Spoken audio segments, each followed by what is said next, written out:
Hey guys, welcome to the channel Before You Call a Contractor. I'm Andy. Sorry, it's been a while since I've posted anything. And I actually shot this video in its entirety yesterday, and turned out when I went to play it back, I was muted. But today I'm not. This video about pest control. Pest control as in being bugs, not rodents. I will do a different video on rodents and how I control them, but this is how I control pests. What I will tell you about pest control is if you have a pest control person you're using, you're happy with the service, and you don't mind paying them, I say keep them. You know, pest control is really about consistency. And if you're not having a bug issue and you can afford to pay a pest control person, I'd say use them. But if you need to save some money, or you don't have a pest control person and you're not doing it yourself, and you got a bug issue, well, this is what you do. You don't need a lot of tools for this. A couple things. You need a spreader. Okay, this is a handheld hand crank spreader.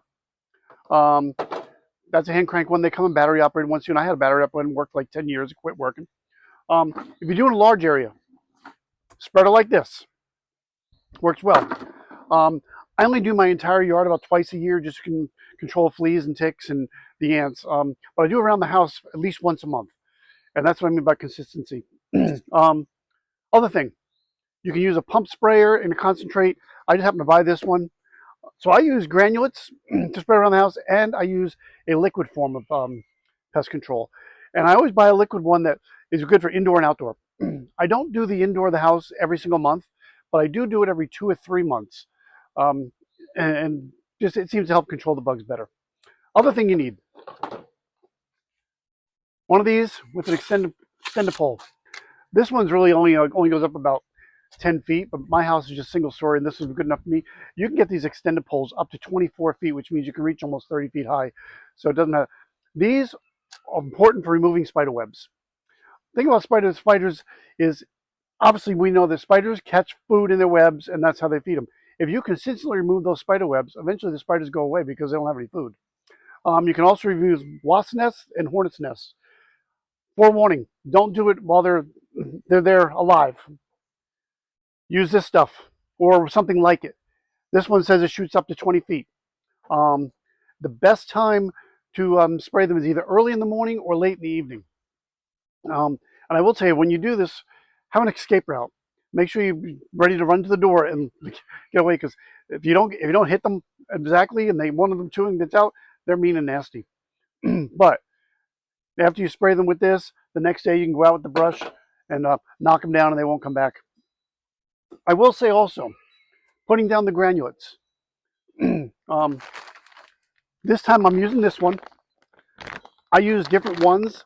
What I like to do is I like to switch it up every other time I buy a bag. I buy a different brand. The reason I do that is because I'm thinking that maybe the bugs will get immune to the poison. I don't know if they get immune or not, but that's just my theory, and that's just what I do. When you're going to do your granulates, try to do it when it's not going to rain for 3 or 4 days at least. Because if you put the granulates down today and it rains tonight, basically just get washed away. So it was a complete waste. Like I said, I do mine once a month. It seems like when I did have pest control probably 25 years ago, and they came around, they did it once a month, and I kind of watched what they did. And once I learned what they did, I was like, nah, I can just do that myself. But I'll show you what we do. First, we got to fill this up.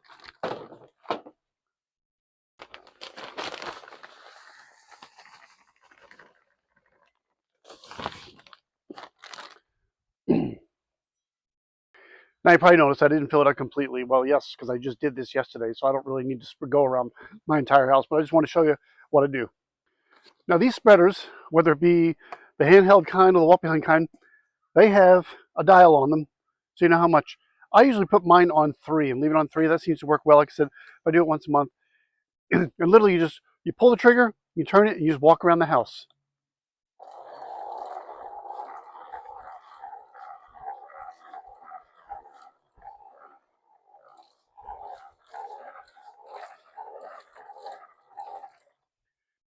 It's that easy. All right, next I go around the house and I spray. I spray right around the foundation where the ground and the foundation come together. I also spray around any opening into the house, whether it be the garden hose or any HVAC pipes, anything going into the house, I spray around there.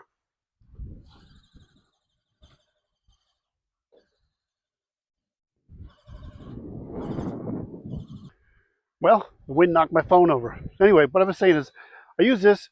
You can use this stuff, or you can use a pump sprayer and just spray around the foundation of the house and spray around any opening going to the house, where it be where your garden hose spigot comes out, or your HVAC lines go in. Spray around those openings.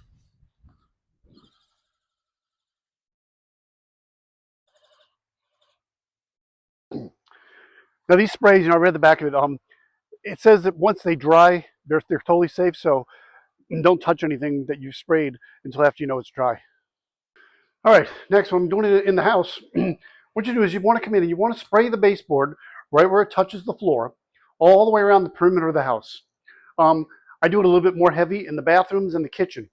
If you've got pets or whatever, take the water bowls up and do all that and make sure these have, again, they say that this stuff needs to dry. Once it's dry, it's safe to be around. So make sure your kids and your pets aren't around it.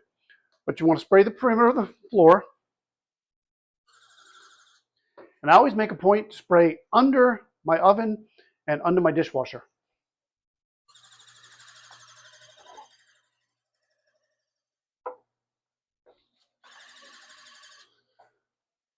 Okay.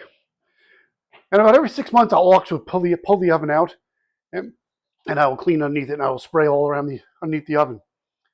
Next thing we always do, or I always do, I should say, because my wife doesn't do this, I do it, is I go into the kitchen sink, and we keep everything in tubs so that we can remove them.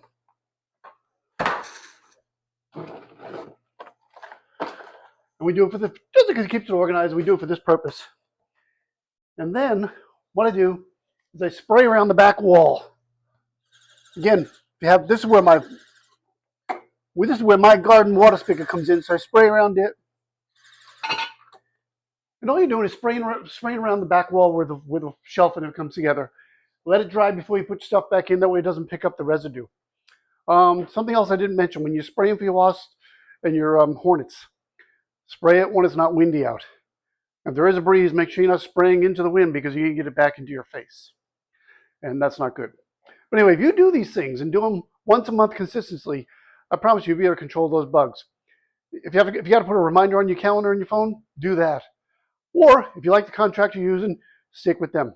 Anyway, I hope you enjoyed this video and you found it useful. I want to thank my veterans, thank my first responders.